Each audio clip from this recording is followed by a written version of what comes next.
You're listening to Love and Libido with me, your host, Dr. Emily Jamia. The goal of this podcast is to educate and inspire. My hope is that you will learn tools to create connection and cultivate passion, both within yourself and in your relationships. Here's what's coming up on today's episode. Are you interested in boosting libido and improving sexual function without relying on medication? Sexuality is complex, and while there are usually lots of contributing factors, sometimes simple diet and lifestyle changes can make a big difference. Today, we are going to talk about what staples you should include in your daily diet to optimize sexuality naturally. We'll also review what vitamins and minerals you might consider adding to your daily regimen. Finally, my guest is going to let you in on a date night diet designed to prime you for optimal pleasure. And please don't forget that I depend on your support to keep this podcast running.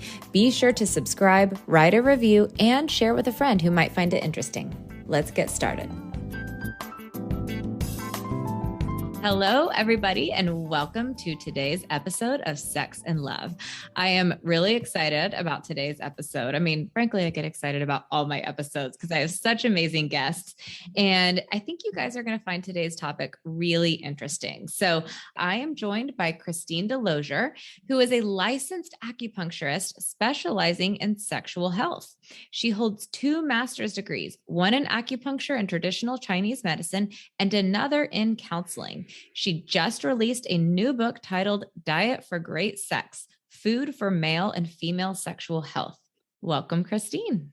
Thank you so much, Emily. I'm so happy to be on your show. I am happy for you to be here as well. I am really interested in this topic because it's something my clients ask me about all of the time. You know, I think more and more people are trying to veer away from pharmaceuticals and medications, and they always want to know about what natural options are available to them. So we're going to get into all of that.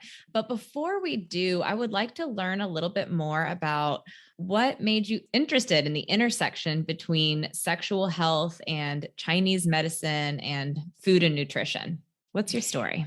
So my story is, it all started with food. I'm a big foodie, and I've always just held a deep personal belief that, most of good health comes from how we take care of our bodies and how closely we align ourselves with the biological design of human beings. So that's at the root of it.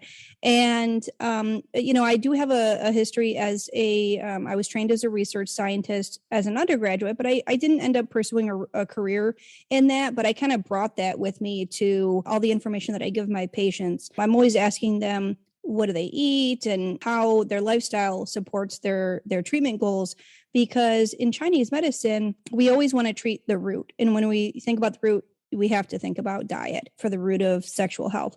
I didn't actually always specialize in sexual health.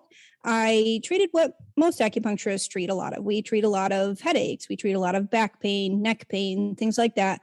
And I had a patient who I had been treating for back pain just ask, can you do anything to help me have stronger erections? So I said, sure. Yeah, let's give it a whirl. And when he came back to me, he was so happy. And it had made so much of a difference for him and his partner, his wife. Then I had a few patients after that who had really good results. And I thought, wow, this is something that's very difficult to treat, period. Whether you're looking at it from conventional medicine, traditional medicine, it's something that's difficult to treat. So the fact that we're getting such good results really made me want to do this because it had the capability to bring so much joy to people's lives. And I felt like I was really making, a contribution. That's awesome. And I think to an extent, that's how I feel about the work when we're talking about, what motivates us to help people sexually. I think you put it beautifully. It's an opportunity to help someone experience more joy in their lives. This is something that most adults are doing or they would like to do more of, but there are still so many hangups and barriers and hurdles that people experience. And so to be involved in the process of removing some of those issues for people, I think is hugely rewarding. What I think is interesting about your story too, is that you also hold the master's in counseling, and there's a huge counseling element, I imagine, in really any healthcare setting, but not many people who actually were trained to do it. And so I'm sure we'll dive into all of this, but you do the acupuncture piece, you do the nutrition piece.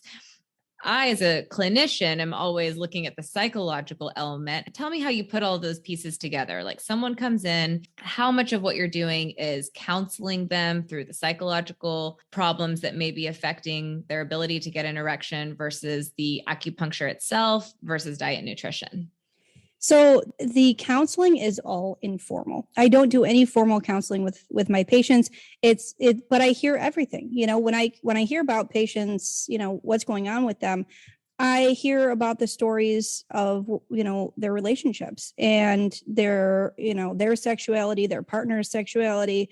I just bring my counseling background to that, but that's all informal. When I treat a patient, I kind of look at the whole picture. I look at it holistically. So I think, okay, how can we bring more blood flow in the short term? How can we strengthen nerve conduction? When we do acupuncture, one point, for example, that I use a lot is on the perineum, in between the testicles and the anus, or the vagina and the anus, because that's a major intersection of nerves associated with sexual function. So we're kind of stimulating those sexual pathways. We are treating the patient and their constitution. So just like headaches, if you have 10 patients that come in with headaches, you're going to have 10 different point prescriptions, because the reason they have the headache is different, just like the reason people have maybe reduced blood flow is different. For example, you might be dealing with somebody with diabetic neuropathy who has slowed nerve conduction, and that's leading to sexual dysfunction. For other people, they have plaque accumulation, which is occluding the arteries, but we kind of think of it in more of a traditional lens. Our diagnostics are more of a traditional lens, but then we support that with lifestyle. So we say, okay, this is what we're doing in the office. We're doing acupuncture to achieve these goals. This is what you can do at home if you want to have even better results. So some patients want to do a complete overhaul of their diet. Other people, they're reluctant to even try small things. So you say, okay, well, where do we start? Yeah, no, that makes a lot of sense. Is this something that all acupuncturists are trained in? Because I work with a few acupuncturists here where I live in Houston, mostly when clients have chronic migraines, say, and nothing has helped, or TMJ, I might send them over to someone that I work with. But I don't know that I've ever worked with an acupuncturist specifically on treating sexual dysfunction the way you're describing it. I'm wondering if it's kind of like physical therapists. Is there an additional training then to treat pelvic floor dysfunction like they have? Is there something like that for acupuncture? It's actually not as many professional development opportunities specific to sexual function. There are some. More of the professional development focuses on fertility, and there's a lot of overlap there for sure, because we're thinking about reproductive health. So yeah, you can train yourself that way. And when we do specialize, we focus on a lot of the biomedical, because again, the traditional points for treating sexual health, we're thinking about the root being the kidneys, the root of the essence being the kidneys and things like that. But we want to know kind of why. Why are the kidneys the root of the essence? What do the kidneys do, physiologically? And when I have a patient who comes in with kidney failure, I'm not surprised then that they're experiencing sexual dysfunction, for example, Yeah. So what kinds of sexual issues do you treat? The most common among my female patients are low libido and difficulty achieving orgasm. The most common among my male patients are erectile strength and premature ejaculation. So those are the four biggest ones that I treat. Acupuncture operates on the nervous system. Every substance produced by the body, every hormone, every neurotransmitter is ultimately controlled by the nervous system. And when we stimulate nerve pathways, we affect change in the body chemistry. Similarly, we can balance the body chemistry with food. We can help even strengthen nerve conduction with food, because we can repair damage to those nerves and help that way. If you liked this video, drop me a like and subscribe below. Share with a friend who might find it interesting. You can also listen to this in podcast form anywhere podcasts are streamed by searching for Love and Libido with Dr. Emily Jamia.